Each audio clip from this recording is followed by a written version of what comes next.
bienvenue à tous sur ce live. Nous sommes ensemble pour une petite heure. On va parler de Fusion 360.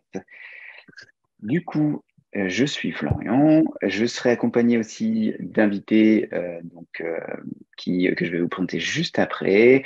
Donc, nous sommes donc la société F3DF. Nous sommes partenaires Autodesk déjà depuis quelques années.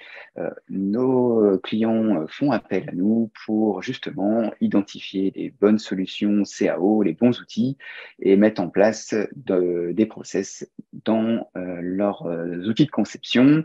On les accompagne donc en amont pour l'utilisation de leur logiciel et en support, bien entendu. Nous sommes basés à Lyon et on intervient dans toute la France. Nous sommes dans le cadre d'une série. Nous commençons les live séries Fusion 360. On a décidé de vous accompagner sur une série de 5 lives. Donc là, vous pouvez déjà apercevoir les prochaines dates. On commence fort avec une thématique sur l'impression 3D.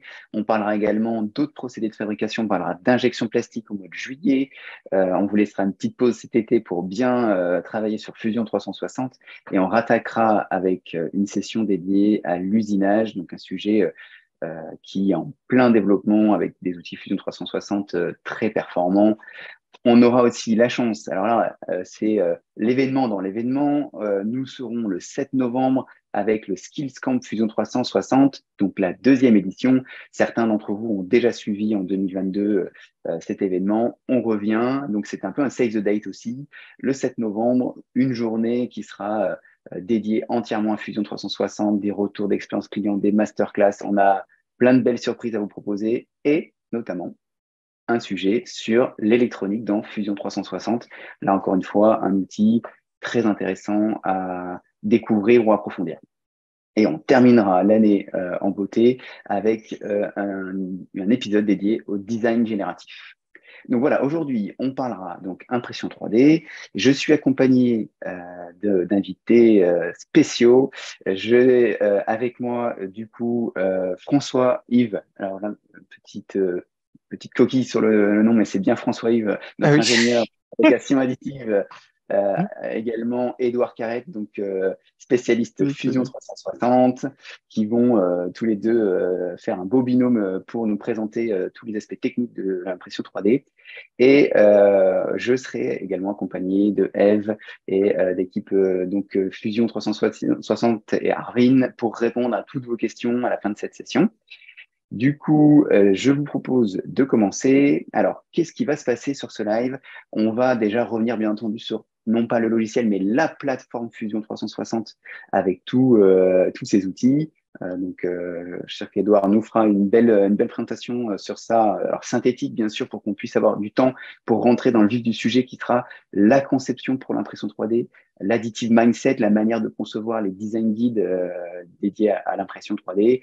Et on passera de manière efficace sur quels outils sont présents dans Fusion 360 pour justement optimiser votre travail sur l'impression 3D. Et on reviendra sur toutes les ressources qu'on va mettre à votre disposition pour pouvoir monter en compétence après cette première approche sur Fusion 360. Alors, juste pour répondre à une petite question de Monsieur Fournier, oui, en effet, vous pouvez utiliser le Q&R pour poser vos questions euh, tout- plutôt qu'utiliser le chat en direct.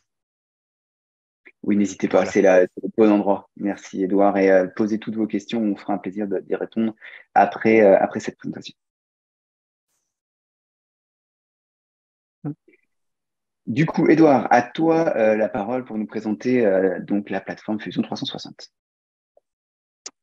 Tout à fait, merci Florian. Donc Fusion 360, pour ceux qui ne connaîtraient pas encore, donc c'est une plateforme logicielle de conception 3D et de fabrication qui a été développée par Autodesk, donc qui est tout bonnement utilisée par un ensemble de métiers. C'est vraiment une plateforme métier à proprement parler, où on va retrouver des ingénieurs, des designers, des programmateurs en machine-outils pour pouvoir créer, réaliser, sécuriser, prototyper et même fabriquer en série un ensemble de produits. Donc, on est sur une plateforme qui va intégrer des outils qui vont être complémentaires les uns des autres. Donc, Slide suivant. Donc, ouais, voilà. Donc, dans l'idée, finalement, quand on regarde un peu le graphique qui vous est présenté, c'est une solution qui va aider à faire progresser votre entreprise, votre industrie, finalement. Donc, Fusion 360, comme je vous l'ai expliqué, ça va partir finalement de l'esquisse en passant par le développement du produit issu de cette esquisse jusqu'à la fabrication des produits. De fait, vous allez pouvoir catalyser finalement toutes les compétences de votre entreprise sur une seule et même plateforme. Donc, le but étant aussi de pouvoir automatiser les tâches, augmenter l'agilité, la connectivité entre vos services, mais aussi entre les différents canaux d'approvisionnement ou de sous-traitance, par exemple. Donc, Fusion, dans sa version de base, va déjà inclure énormément d'outils de CAO, de FAO, de rendu, comment dire, d'ingénierie. Mais il faut savoir qu'on a un jeu d'extensions qui vont permettre d'étendre finalement ces fonctionnalités en fonction des besoins et des outils requis. Donc, on a des fonctionnalités spécialisées qui vont permettre de couvrir d'un côté le design. Donc, c'est pour ça qu'on a un jeu de 4 extensions qui sont vraiment dédiées plutôt sur l'aspect, je dirais, design dans leur globalité, tels que le product design, le generative design, la simulation et aussi le signal integrity.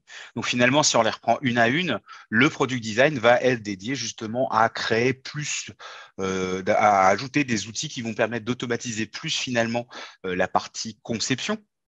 Là où le generative design et la simulation, finalement, ces extensions vont permettre de rendre l'utilisation autant de nombre d'études que l'on veut pour l'optimisation des formes, la création de formes grâce au generative design, grâce à l'intelligence artificielle qui est déjà intégrée dans le generative design, et la simulation qui est un outil tout simplement d'analyse. Le signal integrity, lui, est plutôt dédié justement à tout ce qui est aspect IoT, l'Internet de l'objet, parce que finalement, on a déjà aussi des fonctionnalités ICAD qui sont intégrées dans Fusion de base.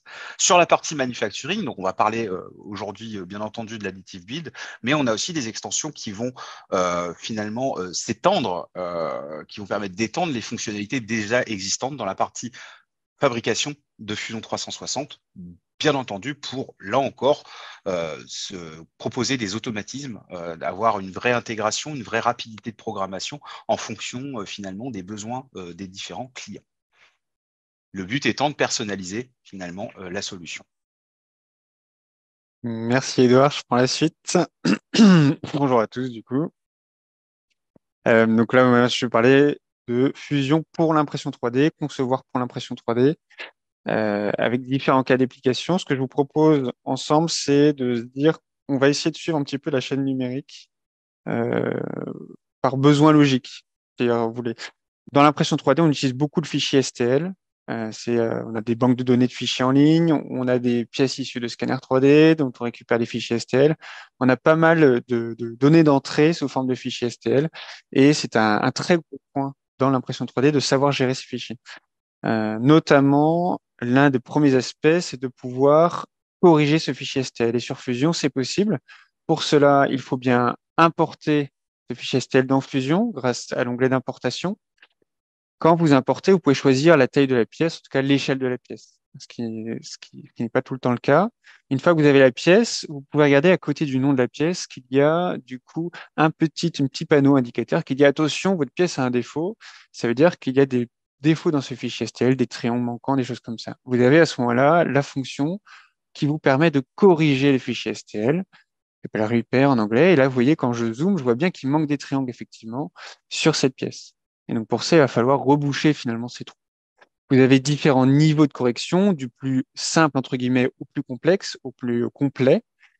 Je vous conseille en général de commencer par le plus simple si c'est des petites réparations comme ça de rebouchage de trous. Et plus la réparation est complexe, plus vous avancez dans le calcul et dans la lourdeur du calcul pour pouvoir résoudre ces fonctions. Normalement, et j'ai toujours eu, enfin, avec les 4 solutions de correction, vous avez la possibilité de trouver ça. Et vous voyez du coup que bah, la pièce est correctement corrigée. Donc ça, c'est un premier aspect, la correction du fichier STL. Un deuxième aspect, je vais vous parler d'un projet sur lequel on forme aussi. On s'est appuyé sur un vélo et notamment sur la lampe un support de lampe de vélo qui se met à l'avant. Donc, on a ici le support avec le système de fixation sous forme d'élastique sur le cadre. L'idée, c'est que on a des fichiers STL qu'on aimerait modifier. Et donc, pour pouvoir les remodifier, les adapter à notre pièce et puis pouvoir les envoyer en impression. Comment gérer cette modification de fichier STL? Eh bien, je vous propose un cas d'application où là, finalement, on arrive à récupérer un fichier qui a été conçu, mais qui est sous forme de fichier STL parce que c'est une banque de données, parce que la personne nous l'a transmis de cette manière-là. Et c'est un cas qui est assez courant finalement. Et donc, comment retravailler ce fichier? Donc, à gauche, pareil, je vous propose des petites fonctions. Donc, l'idée, c'est qu'on s'intéresse au support de la lampe avec une fixation grâce à une vis pour bloquer la translation de la lampe et pouvoir la changer avec autre chose, un miroir réfléchissant.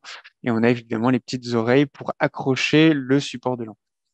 Alors, la première chose, ça va être de charger ce fichier STL grâce à l'outil d'importation, toujours, d'aller chercher ce fichier STL sur l'ordinateur et de l'ouvrir. Vous avez donc, vous validez l'importation et là, on voit qu'on a le fichier STL et effectivement, il n'y a pas le trou central ici qui permet de faire passer les vis et de verrouiller la translation de la lampe. Et on aimerait ajouter cette fonction-là. Donc pour ça, on voit qu'on a un fichier relativement, entre guillemets, cubique, donc on voit qu'il a été conçu, mais l'idée, c'est qu'on a un ensemble de fichiers, on n'a pas reconnu les faces. Et là, il y a une fonction qui permet de reconnaître les faces du fichier pour que le logiciel puisse se dire, là, c'est un congé, là, c'est une surface plane qui est différenciée d'une autre surface plane. Ça va lui permettre après de faire cette conversion vers un fichier solide. Et donc là, vous voyez, une première estimation grâce à cette fonction, on voit qu'il a différencié certaines surfaces. On voit cependant que certaines surfaces n'ont pas réussi à être différenciées. Typiquement, à l'endroit des congés, on a des très faibles variations de forme, et du coup, parfois, il a du mal à bien reconnaître ça. À ce moment-là, n'hésitez pas à changer les types de réglages, de rapide à précis. Et donc là, en général, il est beaucoup plus précis pour ce genre de correction. Il arrive à faire la différence justement sur les petites faces. C'est très important de bien différencier toutes ces faces pour que lui puisse les reconnaître. Si vous ne le faites pas, il ne les reconnaîtra pas, il fera quelque chose de plutôt surfacique. On ne pourra pas sélectionner après pour appuyer des fonctions. Une fois que c'est fait, là j'ai ma pièce. Toutes les surfaces ont bien été différenciées les unes des autres. Le logiciel les a reconnues. Par conséquent, je peux mettre en place la partie donc conversion vers un fichier solide. Donc là, j'ai une fonction de conversion vers un fichier solide. Attention, en paramétrique. Et donc là, je sélectionne ma pièce et j'applique la correction. Ma pièce s'est transformée de fichier STL à un fichier solide avec des surfaces reconnues. Je peux donc, à ma guise, maintenant le modifier. Pour les modifications pour l'impression 3D, je vous propose deux fonctions qui sont intéressantes et que j'utilise très régulièrement. Ça va être pour la première, donc là, vous voyez, j'ai déjà modifié la pièce, j'ai déjà mis le perçage avec la réception de l'écrou, la réception de la tête de vis de l'autre côté, pour le verrouillage justement de la lampe. Ok. Maintenant, l'idée, c'est tout de suite réfléchir comment est-ce que je vais orienter la pièce pour l'impression 3D. Est-ce que je vais l'orienter verticalement? Est-ce que je vais l'orienter à plat? Alors ici, moi, je vais sélectionner cette surface comme surface d'appui sur le plateau. Donc, ça va être en impression FDM. Donc, c'est-à-dire que je vais imprimer couche par couche de bas en haut. Ça va me permettre d'avoir une bonne tenue mécanique, notamment sur les parties qui supportent la lampe. Par contre, j'ai bien ce porte-à-faux en bas, cette surface de porte-à-faux qui va être imprimée au-dessus du vide.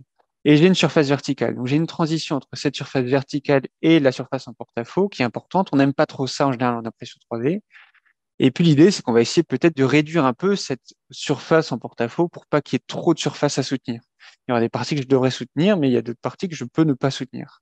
Pour ça, j'ai une première fonction, c'est la modification des faces. En général, c'est une fonction faite pour l'injection, pour appliquer des dépouilles. Mais en fait, on peut tout à fait l'utiliser pour mettre en place un angle de transition entre les surfaces verticales et horizontales, tout en respectant les codifications de l'impression 3D qui sont, grosso modo, de ne pas dépasser les 45 degrés par rapport au plateau pour être sûr que la surface puisse se construire. Donc là, vous voyez, j'ai déjà réduit un petit peu la surface. Je peux en plus, si je veux, rajouter un chanfrein. Très pratique aussi. Encore une fois, le chanfrein est à 45 degrés par rapport à la verticale. Ça veut dire que là, il va tout à fait bien se construire sans avoir à mettre de support. Grâce à ces deux fonctions, vous voyez, j'ai réduit ma surface de mise en place de porte-à-faux et donc je peux avancer. Deuxième fonction, j'ai mon écrou ici. Vous voyez, il fait pile poil la taille de la pièce. Quand on conçoit une pièce en impression 3D, vous le faites sans jeu fonctionnel et vous mettez à la fin le jeu fonctionnel. Okay, donc là, on n'a pas de jeu, c'est-à-dire qu'on n'arrivera vraiment pas à mettre en place l'écrou dans la pièce qui va permettre d'accueillir la vis, de visser la vis. Moi, ce que je vous recommande, du coup, c'est qu'à la fin de la conception, vous utilisez l'outil Press and Pull, donc étiré, qui vous permet de sélectionner les surfaces et d'appliquer les jeux fonctionnels sur les surfaces voulues. L'intérêt, c'est que du coup, tous les jeux sont positionnés au même endroit dans votre arbre de construction. Il est très facile de les modifier. Vous pouvez en plus les renommer très facilement. Ici, j'applique un jeu de 0,1 mm, donc ça fait 0,2 mm au diamètre. C'est un jeu donc dit serré, c'est-à-dire que je vais un peu rentrer en force mon écrou. Mais l'intérêt, c'est que je vais pouvoir du coup mettre en place l'écrou sans qu'il bouge, mais aussi pouvoir le mettre en place. Alors qu'avant, j'aurais pas pu, parce que le jeu aurait été trop serré. Et donc là, j'ai mis en place tout mon système. J'ai donc bien ma vis avec mon écrou qui va verrouiller la translation de la lampe. Et j'ai bien le jeu autour de déjà l'arbre de la vis et la partie écrou pour que tout puisse s'assembler facilement. Ok. Donc voilà, pensez bien dans votre logique de conception, concevez tout avec un jeu nul, et après, à la toute fin, vous mettez en place les jeux. Ça va vous éviter des défauts, par exemple, de se dire, ah là, j'ai mis un jeu de 0,1, mais attends, maintenant, il faut que je rajoute une cote d'une longueur de 34, mais du coup, il faut que je mette 34,1. Enfin, vous allez vite vous perdre. Autant mettre les jeux seulement à la fin. Un autre petit truc et astuce, nous, pour éviter d'avoir à perdre trop de matière, à utiliser trop de temps d'impression. Pour certaines pièces qui demandent beaucoup de support, nous, ce qu'on aime bien utiliser en interne, c'est de les couper. On les coupe beaucoup les pièces et on les assemble post-impression. Et donc, pour ça, ça se fait très très bien. On utilise de la colle époxy, ça fonctionne très bien. Par contre, il faut savoir où est-ce qu'on veut couper les pièces pour justement éviter d'avoir à mettre tous ces supports et comment les assembler.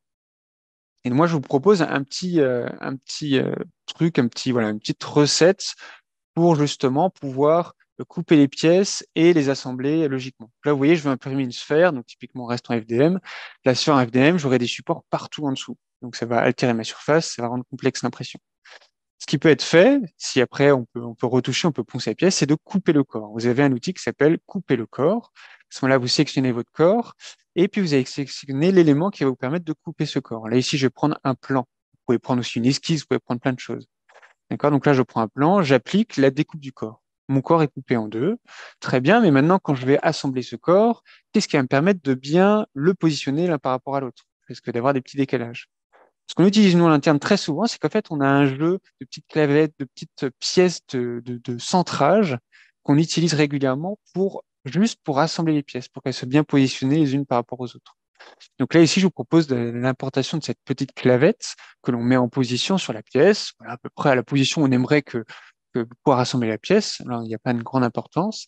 Et ensuite, on va finalement servir de l'opération de booléen, si vous voulez, de combiner, qui permet de retirer de la matière de la forme exacte de la clavette. Je vais garder l'outil, comme ça, vous verrez bien à quoi ça ressemble.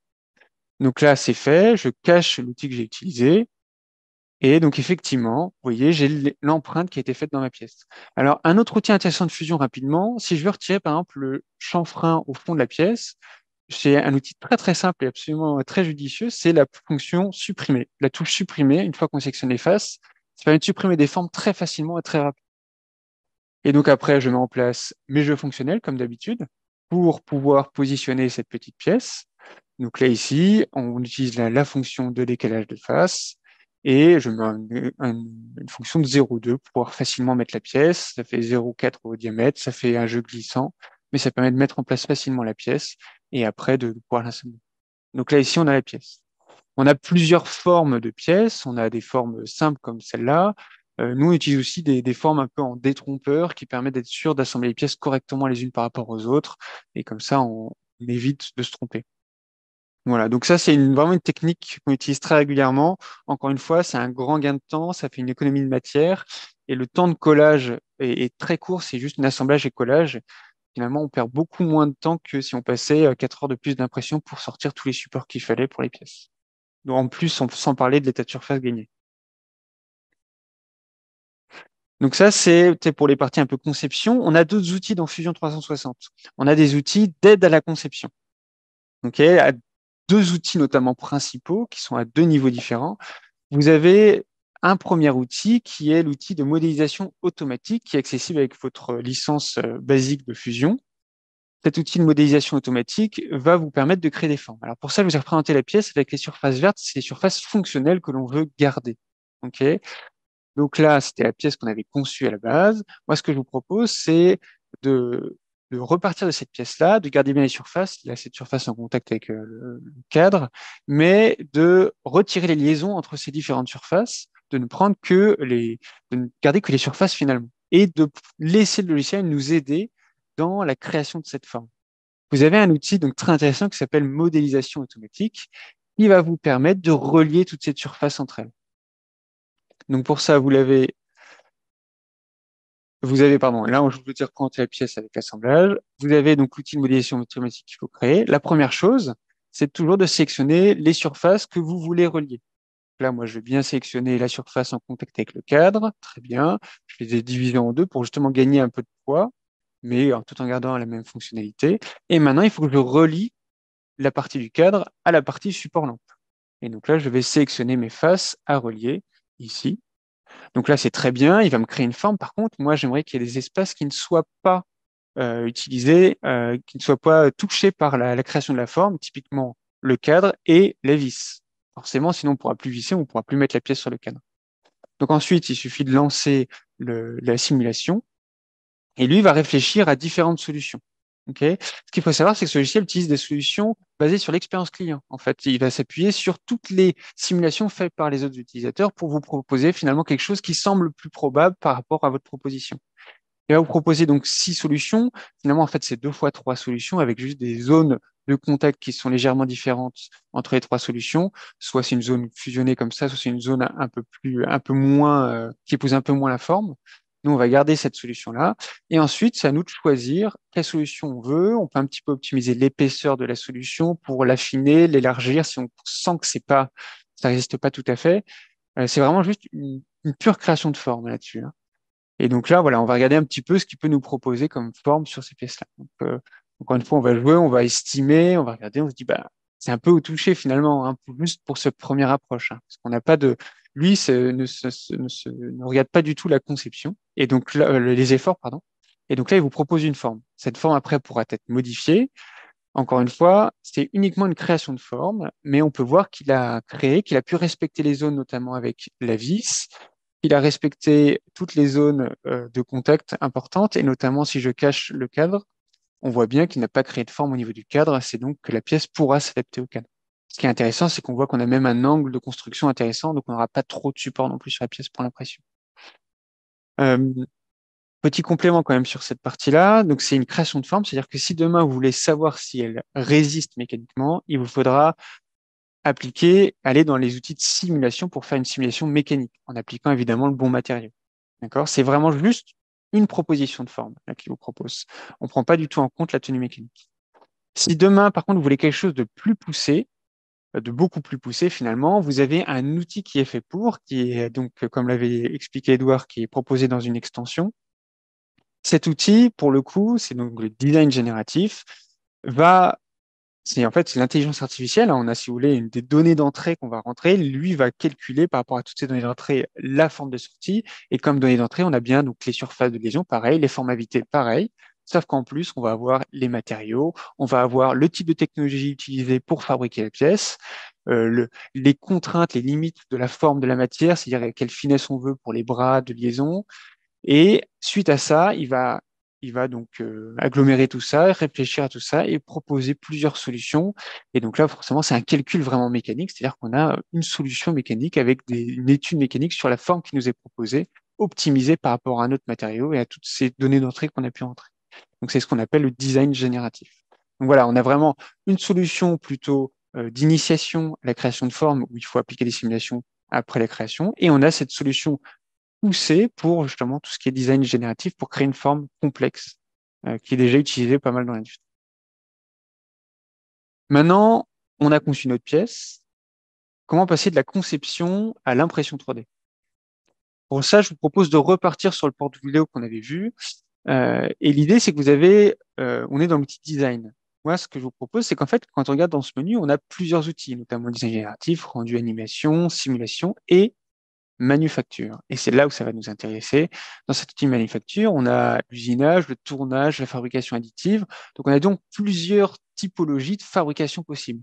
Sachant qu'à tout moment, on peut revenir dans l'outil design. En fait, on peut faire le pont de design à l'outil fabrication très facilement en modifiant nos pièces et elle sera mise à jour. Nous, c'est la partie additive qui nous intéresse pour créer un programme. Donc là, on va prendre l'exemple du programme FDM. Donc, on va choisir une machine. Vous avez une bibliothèque de machines proposée. Là, j'ai une bibliothèque locale, mais vous avez aussi une bibliothèque Fusion avec tous les types de machines qu'ils peuvent proposer. Et ici, j'ai pris une machine volumique, par exemple. Je vais ensuite sélectionner les paramètres d'impression. J'ai pareil ma bibliothèque locale, mais je peux tout à fait utiliser une bibliothèque Fusion pour avoir d'autres typologies de programmes déjà proposés dans la bibliothèque Fusion. Là, pour le moment, par exemple, je n'ai que du PLA, mais si je veux, par exemple, passer sur un matériau plus technique, vous allez voir que là, il y a déjà d'autres matériaux. Je sélectionne bien, je colle bien l'onglet FFF, j'ai bien du PETG, de l'ABS, des choses comme ça. Donc là, il me suffit de sélectionner un matériau, de copier ce matériau dans ma bibliothèque locale pour pouvoir ensuite le modifier à ma guise. Si, par exemple, les paramètres d'impression ne m'intéressent pas, très bien, je peux les modifier. Et par exemple, là, je n'avais pas de proposition de recette d'impression pour de l'ASA, et ben très bien, je modifie mon programme et après, je vais modifier les paramètres en conséquence pour s'adapter à la fabrication de l'ASA. Donc là, j'ai les données générales avec température plateau, par exemple, mais j'ai aussi des recettes avec des données d'information sur l'extrusion. J'ai bien une buse de 0,4, j'ai bien une tête d'impression qui était à 250, je la baisse à 245. J'ai le nombre de coques de ma pièce, le remplissage de la pièce, le type d'adhésion plateau, enfin tous les paramètres qu'on peut retrouver dans un trancheur classique, type Cura, type Prusa Slicer. OK. Une fois qu'on a fait ça, on a validé donc et la machine et la recette, très bien. Je vais donc importer et positionner la pièce sur le plateau. On suit la chaîne numérique, toujours, d'accord? Donc là, je valide, ma pièce se positionne sur le plateau. Alors là, elle est déjà dans la bonne orientation. Je ne vais pas retravailler l'orientation, mais j'ai des outils d'orientation disponibles dans la partie position. Je vais donc directement mettre en place les supports. Et ces supports, je peux soit les mettre en automatique, soit définir des zones où je veux les mettre. Et donc, ça, c'est ce que je vais faire. J'ai que quelques zones dans lesquelles je veux les mettre. Je vais donc uniquement sélectionner ces zones-là. Une fois que je valide la création des supports, lui va me proposer une visualisation des supports. Ce n'est qu'une visualisation, c'est-à-dire qu'il me montre une forme bleue. Très bien, ils seront positionnés là. Moi, ça me convient. Et maintenant, j'ai envie de voir le programme. Donc là, je vais lui demander de générer un programme et j'aimerais ensuite regarder ce que ça donne. Et donc, j'ai une visualisation de ce programme-là où on voit tout à fait le type de remplissage, le nombre de contours de parois, comment exactement sont faits les supports. Là, on voit exactement le parcours outil. Donc voilà, là, c'est un exemple, par exemple, pour l'impression 3D FDM. On voit bien qu'on a choisi notre machine, la recette, et on est passé sur l'impression FDM avec les étapes habituelles. On peut aussi faire ça pour de l'impression SLA, pour l'impression SLS. On ne peut pas tout le temps générer directement le programme d'impression, parce que parfois, les machines dédiées ont leur propre logiciel. Par contre, ce qui se fait très souvent sur Fusion, c'est qu'on a à ce moment-là des liens directs entre Fusion et le logiciel de la machine. Donc, par exemple, si je prends l'exemple de Formlabs, depuis Fusion, j'ai un petit onglet qui me permet de directement envoyer ma création, mon orientation, ma mise en place de support sur le logiciel Formlabs pour mettre en place les derniers paramètres et envoyer sur la machine. Et donc, ça permet aussi de gagner un peu de temps. L'intérêt de Fusion dans ce cas-là est de proposer des solutions de nesting, par exemple pour l'impression SLS, plus de solutions de forme de support. Voilà pour l'impression 3D. Edouard, je te laisse prendre la suite pour l'extension. Bah, merci beaucoup. En effet, François, donc on va enchaîner finalement sur l'extension additive. Donc, quand je dis extension additive, ça concerne finalement le building, donc pouvoir créer les supports, faire le packing 2D ou 3D, dans l'idée pour pouvoir optimiser vos bacs de poudre, métal essentiellement, mais aussi pas de poudre, on va dire matériaux plastique polymère, et finalement pouvoir reprendre finalement les outils existants qui vont permettre de créer ces supports, de faire ces packings, de pouvoir automatiser la mise en place des matériaux, de pouvoir optimiser l'utilisation des matériaux, et surtout aussi, quand on dit build et simulation, ça veut dire aussi que on peut simuler le process de fabrication pour finalement valider que nos supports, mais de supports de fabrication additifs soient bel et bien placés pour éviter les déformations des murs, les phénomènes d'effondrement qu'on pourrait retrouver finalement dans la fabrication, je dirais, poudre-métal. Donc, dans l'idée, finalement, ça va permettre aussi de pouvoir avoir un jeu d'outils qui vont permettre de pouvoir utiliser, donc programmer un ensemble de machines qui sont déjà intégrées dans Fusion 360 Additive Build. Je pense à iOS, à Reinishow, pour prendre vraiment les fabricants très connus dans la fabrication métal. Mais il faut savoir aussi que on a aussi les multi-jets de chez HP qui sont là aussi intégrés, qui permettent de faire justement ce packing, ce nesting. Alors, on appelle ça du packing, mais ce nesting finalement pour pouvoir avoir le panier de matière qui soit utilisé, optimisé, tout en prenant en compte finalement la qualité de la pièce finie. Donc, il y a vraiment un objectif de maîtriser la qualité, d'avoir une intégration finalement entre la partie design conception et la partie fabrication, et surtout finalement avoir ce lien direct dans la plateforme unifiée et avoir la possibilité d'anticiper toutes les problématiques qu'on va pouvoir rencontrer lors de la fabrication. Donc là aussi, comme avec la version de base, on a une connexion qui se fait avec la machine où on peut envoyer finalement un projet directement sous format fichier de la lecture de la machine pour pouvoir lancer la fabrication vraiment en un temps vraiment, comment dire, très tenu. Ce qu'il faut savoir aussi, c'est que Fusion 360, on est bien entendu câblé grâce au Generative Design, grâce à tout ce qui est les outils de conception avancés comme le Product Design, etc. On est déjà câblé finalement pour la fabrication additive parce qu'avec la Product Design Extension, on va pouvoir par exemple faire des structures latissées à partir d'un modèle existant. On a la simulation pour pouvoir tester ces modèles latissés. Derrière, on a l'extension fabrication additive qui va nous permettre de créer justement les chemins d'outils et d'anticiper les problématiques qu'on peut rencontrer durant justement le processus de fabrication additive. Ce qu'il faut savoir aussi, c'est que finalement, Fusion 360 intègre là aussi des outils de FAO pour la fabrication soustractive. C'est pour ça que on considère que Fusion 360, et il y a eu déjà des choses qui ont été faites pour Autodesk University, qui est un événement qui a lieu tous les ans, des essais qui ont été faits, utiliser finalement le Generative Design pour générer la forme en fonction des contraintes et du besoin client, utiliser l'extension additive pour pouvoir faire la stratégie de fabrication additive métal et utiliser finalement le brut qui a été généré depuis sur la fabrication additive pour pouvoir créer des opérations de finition soustractive directement sur le brut qui a été créé. Donc, finalement, l'extension additive, c'est quoi? C'est la faculté d'avoir cette intégration complète. Donc, l'extension est intégrée directement dans l'environnement de Fusion 360, ce qui permet de fait cette transition qui va être fluide entre la conception et la fabrication additive.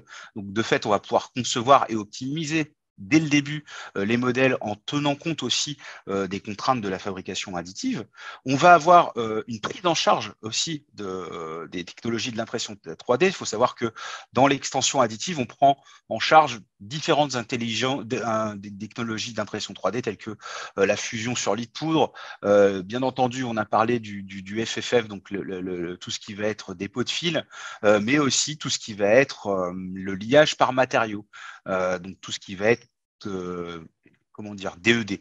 On a une optimisation automatique de la construction, c'est-à-dire que l'extension va vous permettre de sélectionner les paramètres d'impression 3D, d'orienter automatiquement les pièces pour maximiser l'efficacité de la fabrication en elle-même, mais de l'utilisation des matériaux requis. Elle va pouvoir aussi générer, alors de manière automatique ou non, des supports qui vont faciliter, là encore, la fiabilité de la pièce qui va être exécutée. Et il y a aussi, je le redis, cette intégration avec une finition soustractive. On est vraiment sur le même module finalement. Donc, en plus de la fabrication additive, l'extension additive va offrir ces fonctionnalités qui vont permettre de derrière pouvoir créer ces finitions d'opérations soustractives. Donc, le flux de travail est clairement simplifié. On reste sur une plateforme unifiée justement pour pouvoir finalement éviter le transfert de fichiers entre différentes solutions de la CAO à la FAO, à un logiciel dédié à la machine, etc. Sachant que, je le redis, ce que j'ai dit tout à l'heure, j'ai parlé d'iOS et de Renicho, parce que ce sont les deux premiers qui me viennent, mais il faut savoir qu'il y a tout un panel et une liste de machines qui sont déjà intégrées, que ce soit au niveau simulation ou pas. Ce que je vais faire, c'est je vais partager peut-être mon écran rapidement, si tu le permets. Ouais, j'arrête le partage. Juste pour montrer un petit peu, parce que c'est vrai que j'ai pas d'image sur la simulation en elle-même, mais du coup, j'ai quelque chose qui est prêt sur mon écran. Je vais partager mon écran là dans quelques secondes, si ça veut bien. Est-ce que vous voyez mon écran? Non, toujours pas. Pas encore, non. Désolé. OK, et nous y Ça voilà. y est, il est en cours de Voilà, partage. tout à fait. Donc, C'est bon. typiquement, donc là, c'est le résultat de la simulation en elle-même, hein. C'est-à-dire que c'est là, ici, qu'on va voir finalement les différents résultats de la finition avec les possibilités d'effondrement. C'est-à-dire qu'à la base, on est parti de ce setup. Donc là, pour le coup, une seule pièce, mais comme on peut voir, on va créer finalement notre setup comme on le fait de manière habituelle. On va dans le setup, donc dans la configuration, on va avoir le choix, la possibilité d'aller sélectionner nos machines. Dans nos machines, comme je vous le disais, si je regarde juste, par exemple, la technologie MJF, voilà, bah, typiquement ce que je vous disais, j'ai du HP. Après, quand je me dédie, voilà, j'ai à iOS, forcément, à Ionity, énormément de marques. Donc, toutes ces machines sont disponibles, bien entendu. Il faut savoir aussi que, de fait, on a différentes technologies qui sont ajoutées petit à petit, hein, même le SLA, on le couvre, projection de liant aussi. Enfin voilà, on a vraiment une classification qui est vraiment différente. Et une fois qu'on a sélectionné notre machine, on va sélectionner les matériaux. Donc les matériaux, là encore, là, on a une bibliothèque de base et encore une fois, dans la bibliothèque de base, on va retrouver nos différentes planifications. Donc là, on a des matériaux qui sont rangés par rapport à la machine que j'ai choisie. Donc automatiquement, vous voyez, intelligemment, il va me choisir les différents matériaux. Donc moi, je m'étais fixé sur un chromolybdène. Voilà, je sélectionne le corps et puis voilà. En gros, littéralement, c'est-à-dire que finalement, une fois qu'on a choisi la machine, ça, on a la possibilité, bien entendu, de réorganiser. Donc, c'est ce que je vous disais, les options de packing qui vont permettre de optimiser si je veux faire plusieurs modèles à la fois, c'est ce qui arrive, la création des supports, et après, on a les settings, donc le résultat finalement de la simulation qui va me permettre d'avoir une visualisation hyper fiable de mes résultats et surtout de détecter les points de chauffe qui pourraient m'amener à des déformations. C'est-à-dire que je vais avoir des outils qui vont me permettre finalement de filtrer mes différents éléments pour pouvoir valider là où je dois rajouter des supports ou non. Voilà, c'était vraiment une première présentation des fonctions. Je te rends la main, François, Ça et marche. j'espère que ça a été à peu près clair pour l'ensemble d'entre vous. Bien entendu, il reste le Q&R si besoin est. Hum, hum. Euh, hop. Comment? Alors, Donc là, on merci, présente Fusion. Ah, merci François, merci Edouard. Du coup, je sais que tu vas enchaîner, mais c'était aussi intéressant d'avoir ce retour terrain, aussi bien sur l'édition de fichiers STL jusqu'à cette version quand même assez avancée sur l'expérience impression 3D. Du coup, c'est quand même, on accède à des compétences très variées. Donc, François, je sais que tu nous as préparé quelque chose dans ce sens. ouais. Du coup, effectivement, nous, on a différents types on a prévu une formation. Enfin, on a différents types d'accompagnement déjà. On a la formation sur site, finalement, les formations en ligne et plusieurs sessions collectives qui sont possibles. Et notamment sur Fusion, on a donc tout un programme de formation qui vous est proposé sur la partie conception, impression 3D et usinage. Ce format, un gros module de formation learning avec plus de 174 vidéos, 22 heures de visionnage, avec plusieurs modules et pas mal d'exercices pour valider les connaissances. Juste pour cette formation, on s'est appuyé sur un seul sujet, c'est le vélo. On a pris le vélo de la marque Rev Bike, une marque française lyonnaise qui propose un vélo modulaire. Et l'idée de ce vélo, c'est donc, de concevoir ce vélo avec tous les outils de Fusion. Donc, on a une partie initiation pour vraiment débuter avec Fusion, comprendre comment est-ce que ça fonctionne, et avec les premiers pas dans Fusion dans la conception. Et ensuite, on a par section, toute une section avancée sur la conception, avec tous les outils conception avancés, le lissage, euh, voilà, tous ces outils qui permettent de faire des formes beaucoup plus complexes. Vous avez aussi tout l'aspect rétroconception à partir de pièces issues de scan 3D. Vous avez aussi toute la partie assemblage et export, donc tout ce qui est rendu, tout ce qui est assemblage, tout ce qui est vue en éclaté, tout ce qui est animation. Voilà, toute cette partie-là présent dans la partie conception. On a donc, comme je vous disais, une deuxième partie usinage avec tout ce qui est découverte d'usinage, comment créer des programmes, comment choisir le parcours outil, les matériaux pour du fraisage et du tournage. Et enfin, la dernière partie, ça va concerner l'impression 3D avec, pareil, ce que je vous avais un petit peu montré aujourd'hui, donc la partie gestion du maillage, correction, modification, quels sont les outils, qu'est-ce qu'on peut faire sur Fusion, tout ce qui est aussi les outils de simulation, optimisation topologique pour l'impression SLA, pour l'impression SLS avec du nesting, avec la mise en place de support. Donc, on fait à chaque fois le lien, hein, première partie FDM, deuxième partie SLSS, à chaque fois en rajoutant des éléments de fusion intéressants. Et enfin, pour l'impression métal, et c'est là où c'est le plus utilisé, on utilise le design génératif, donc toute une formation sur le design génératif et sur ce que vient de vous montrer Edouard, sur la partie optimisation des paramètres pour l'impression métal et de la simulation. Donc voilà, tous ces éléments-là, à chaque fois, on prend des parties du vélo. Par exemple, pour la conception, on a la selle, la fixation, la fourche arrière, la cadre. Voilà, on a le râtelier, plusieurs parties du guidon. Pour la partie cam, on a deux pièces, la manivelle et le moyeu du pédalier qu'on va utiliser, un en fraisage, l'autre en tournage. Pour la partie 3D print, on va utiliser les liaisons porte-bagages qu'on va ajouter derrière, la liaison du cadre, hein, qui est ici en optimisation topologique, en design génératif, pardon, et un porte-gourde imprimé en FDM sur mesure issu de pièces scannées. Donc voilà, on a tous ces éléments-là, à chaque fois des éléments du vélo sur lesquels on s'appuie. Tout ça, c'est combiné sur une plateforme en ligne sur laquelle vous avez accès, vous pouvez avancer, vous pouvez vous connecter à tout moment dessus. Vous avez des mentors et toute une équipe technique si jamais vous avez des problèmes ou si vous avez des doutes par rapport à certaines parties ou des questionnements où vous n'arrivez pas à avancer. On a toute une équipe qui est là pour vous soutenir et vous aider dans votre formation. Vous pouvez faire appel évidemment quand vous voulez à eux. Et on a donc à la fin de cette formation une certification Autodesk, qui est une certification éditeur, qui est tout à fait reconnue. C'est très intéressant de pouvoir le passer ici. Grosso modo, rapidement pour conclure, Fusion 360 pour l'impression 3D, qu'est-ce que c'est? En 3 points. Euh, on a pu voir qu'il est utilisé sur toute la chaîne numérique de l'impression 3D, depuis la création du fichier jusqu'à son lancement en impression. On a aussi très clairement des fonctions intuitives et une utilisation ergonomique. On parle toujours, on avance de gauche à droite dans l'utilisation de Fusion. On a des onglets très clairs, on a à chaque fois des explications, on a des tutos très facilement trouvables.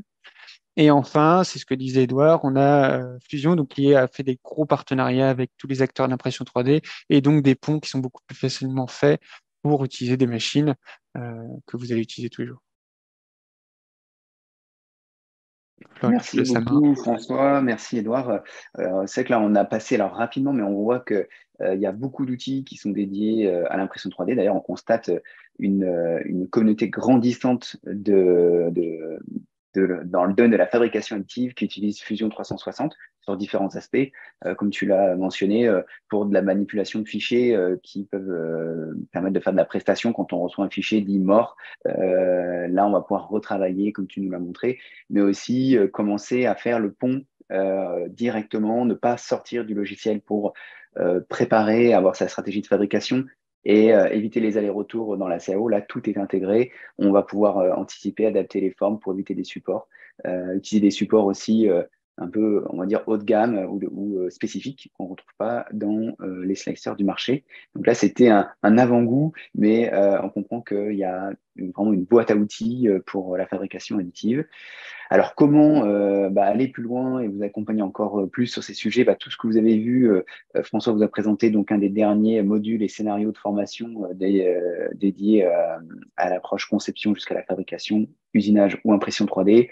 Et on vous propose pour tous ceux qui participent aujourd'hui une offre exceptionnelle, bien entendu, qui est valable jusqu'à la fin du mois seulement, où on vous met à disposition la licence Fusion 360 dans le cadre d'une formation, en sachant que ces formations, l'ensemble des conseillers F3DF vous accompagnera sur l'aspect également de financement à travers les différents outils de la formation professionnelle, que ce soit le CPF via votre entreprise. Nous avons l'habitude de vous accompagner sur ces sujets. Donc, je vous invite à revenir vers nous pour pouvoir bénéficier de cette offre limitée. Je vous rappelle aussi que pour ceux qui connaissent déjà, je sais que parmi vous, il y en a qui utilisent Fusion 360, qui ont déjà déployé dans leur activité des premiers utilisateurs et qui cherchent à amener toute une équipe avec eux. Et pour cela, eh bien, justement, dans le cadre d'acquisition de 2 licences, vous avez une licence complémentaire qui est offerte, et ça jusqu'à la fin du mois de juillet. Donc, c'est une belle offre aussi que vous pouvez profiter. Bien entendu, vous avez un ensemble de ressources qui sont disponibles sur notre site, donc f3df.com, sur la chaîne YouTube de F3df et Autodesk. Mais également, vous l'avez compris, on est dans le cadre d'une série, donc vous pouvez couper Netflix et nous rejoindre sur les prochains épisodes. Et là, on a préparé un programme qui sera très complet parce que vous retrouverez là des sujets sur l'usinage, sur l'injection, sur le design génératif et même sur l'électronique, puisque on se retrouvera pour une date exceptionnelle le 7 novembre pour une journée entièrement dédiée à Fusion sur le Skills Camp, Fusion 360. Vous retrouvez toute cette actualité et je vous la partagerai via le Q&A pour ceux que ça intéresse. Je vous propose d'enchaîner sur un temps qui vous est dédié pour qu'on puisse prendre en compte toutes vos questions, qu'elles soient techniques, qu'elles soient commerciales.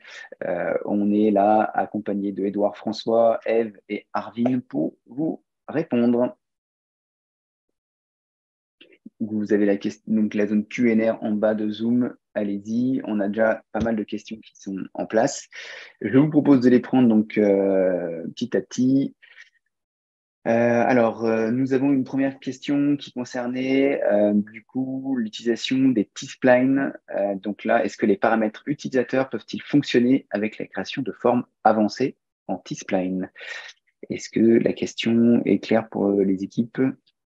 Euh, Qu'est-ce qu'on entend par paramètres utilisateurs? C'est pour la conception de formes anti-spline ou c'est pour l'utilisation C'est des outils pour d'impression 3D? utiliser, je pense, les T-splines de manière paramétrique pour pouvoir créer justement, guider des freeforms, en fait, si je comprends bien. Mais oui, c'est faisable pour le coup. Il y a énormément de données d'ailleurs qui sont dans Autodesk Knowledge Center. Et là encore, on avait eu au dernier Autodesk Université une masterclass à ce propos-là, justement, de pouvoir créer des paramètres liés aux courbes de Bézier, justement, pour pouvoir après avoir ces guides pour faire nos extrusions en forme libre. J'espère avoir bien répondu. Alors, j'invite la personne aussi, s'il a d'autres questions peut-être plus précises ou si le point n'a pas été répondu, à remettre une question dans le Q&A.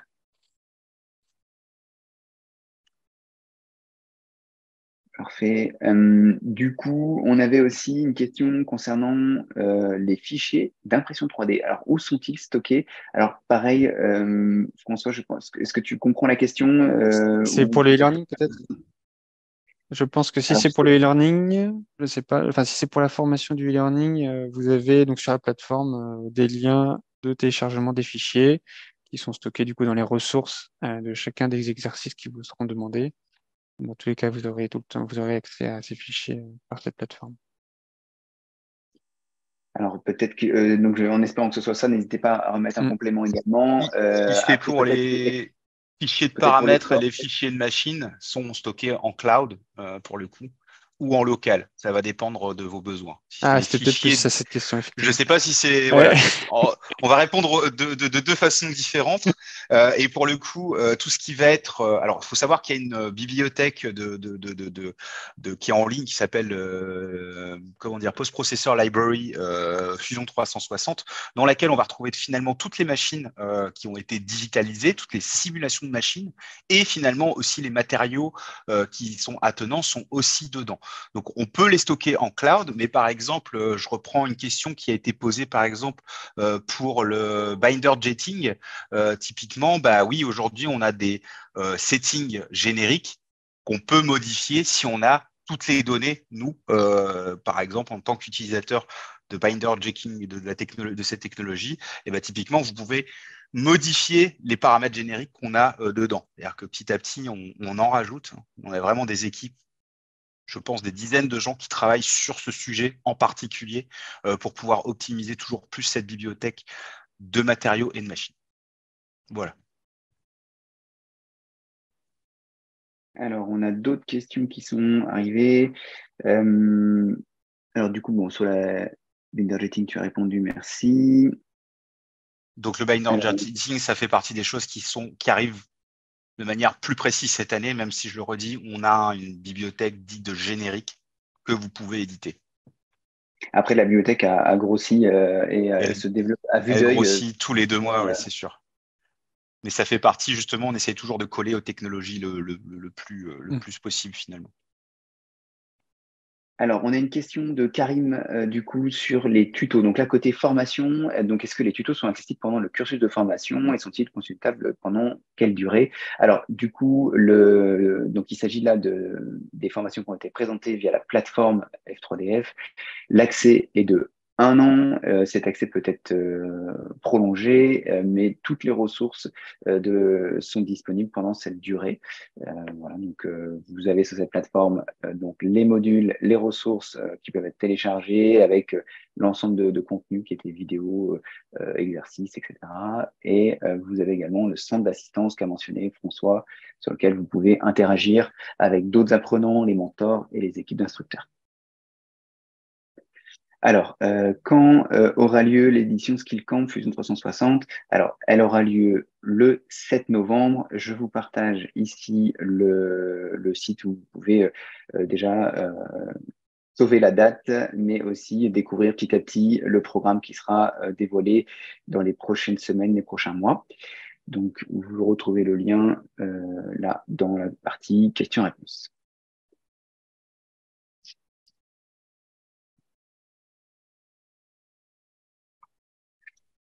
Alors, du coup, on a une question peut-être pour François côté formation.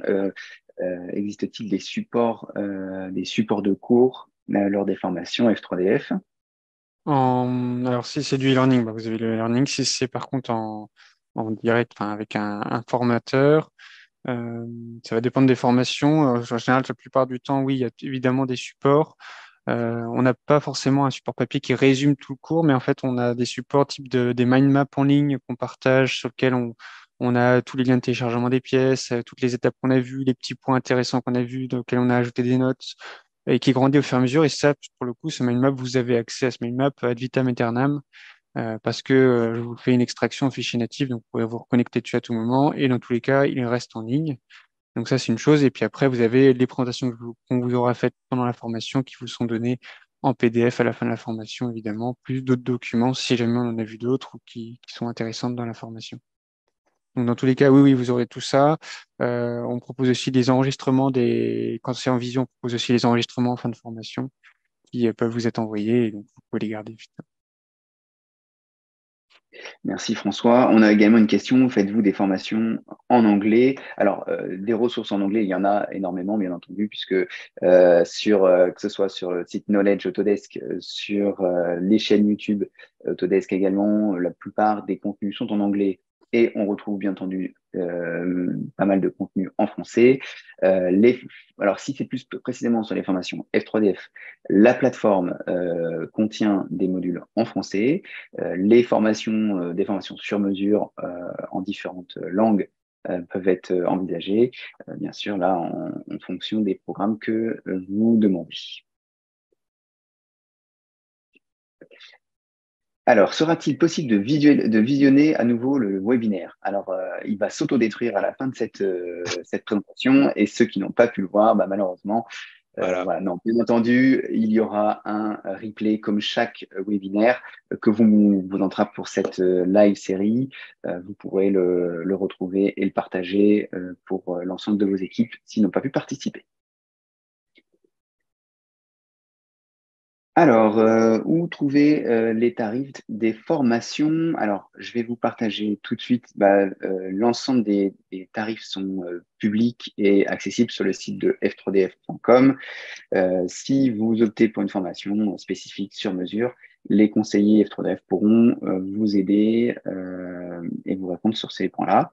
Je vous partage directement les sites ressources ainsi que la possibilité de prendre rendez-vous avec un conseiller pour justement rentrer peut-être plus dans le détail de votre besoin. Voilà, je vous reprécise également le moyen de nous joindre si vous souhaitez le faire en direct par téléphone.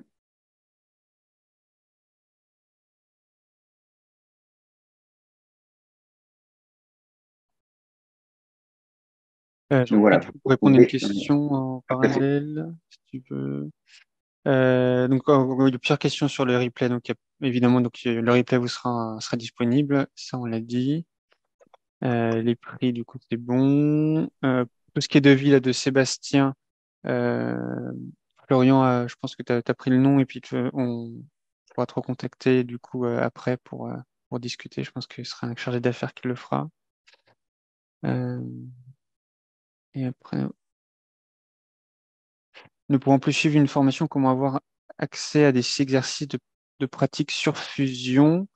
Si jamais vous n'avez plus accès au e-learning, après vous avez toutes les ressources possibles sur Internet. Euh, Grosso modo, ce sera surtout ça.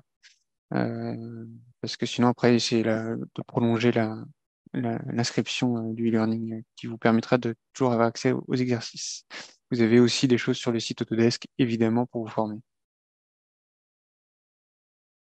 Euh, Combien de temps faut-il pour avoir une imprimante FDM après inscription au e-learning? Oula, alors vous pouvez l'acheter quand vous voulez. Euh,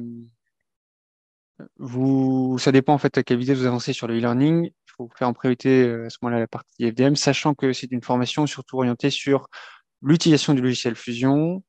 Elle n'est pas orientée sur l'optimisation d'une impression FDM.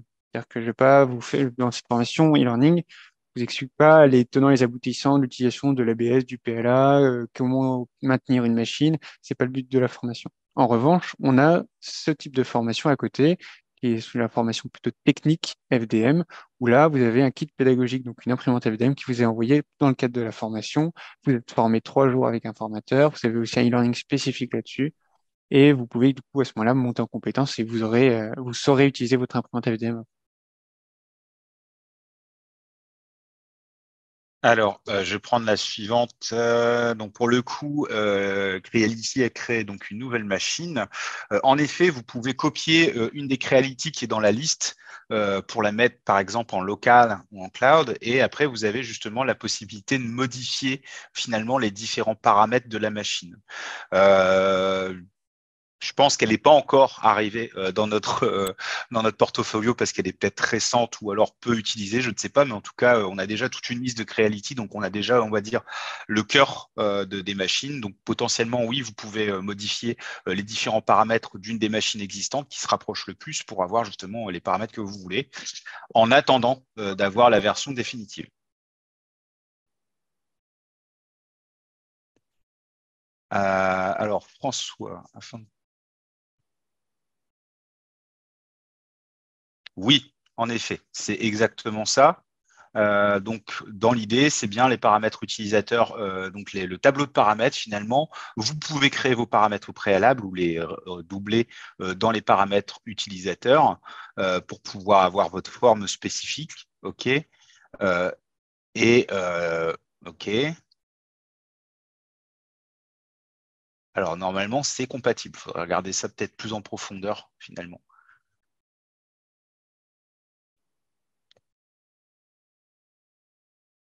Alors, il faut faire, ouais, c'est plus la méthode par rapport à comment vous allez extruder votre forme depuis la B-spline.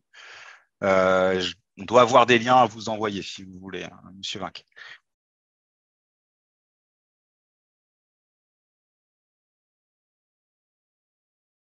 Ah oui, il faut que je demande à Xavier en interne. Ok. Je vous laisse pour finir. Donc, est-ce qu'on a le lien des vidéos jouées avec le webinaire? Non, mais elles sont rejouées donc dans le webinaire. À ce moment-là, vous pourrez les regarder par le webinaire en commençant les parties où on joue les vidéos. Louis Noélie est bien chez nous, c'est notre chargé d'affaires, si jamais c'était vos contacts, ce sera Louis. Si vous avez des questions, pareil, mon collègue Florian là, prend vos contacts et vous serez recontacté dans tous les cas. Oui, je viens de repartager donc le numéro pour rejoindre votre Mm, conseiller ou toute l'équipe F3DF, hein, que ce soit mm. Louis ou tout le reste de l'équipe. Pour la formation vélo, hein, donc la formation fusion, hein, quel est le prérequis? Donc, là, c'est vraiment aucun prérequis. Donc, enfin, si ce n'est d'avoir un PC, donc là, ce serait expliqué qu'il puisse accueillir le logiciel. Mais sinon, c'est une formation faite pour les débutants, hein. Vous avez pour cela un module initiation qui vous introduit vraiment les bases du logiciel et de la conception. Donc, pour le coup, pas besoin d'avoir des connaissances au préalable. Je crois qu'on a terminé pour les Alors, questions. du coup, oui, parfait. Bah, merci. Vos questions, elles ont été nombreuses. Du coup, j'espère qu'on a pu répondre à tout le monde. Merci pour cette session à toute l'équipe Autodesk, que ce soit Eve, Arvin, Edouard. Merci François de nous avoir partagé aussi des tips terrain. Edouard nous avoir montré des outils également dans l'extension. Je vous propose bien sûr de continuer cette aventure avec le prochain épisode, puisqu'on se retrouve donc en juillet pour parler cette fois-ci donc d'injection. On reviendra sur les différents tips également de Fusion 360. On verra aussi comment l'extension Product Design permet également d'automatiser une grande partie des actions pour la préparation de vos conceptions pour l'injection. Du coup, vous pouvez retrouver toute cette actualité sur notre site et les prochains épisodes. Et je vous souhaite à tous une excellente journée. Merci d'avoir été avec nous et à très vite. Au revoir, merci beaucoup. Merci à tous. Au revoir.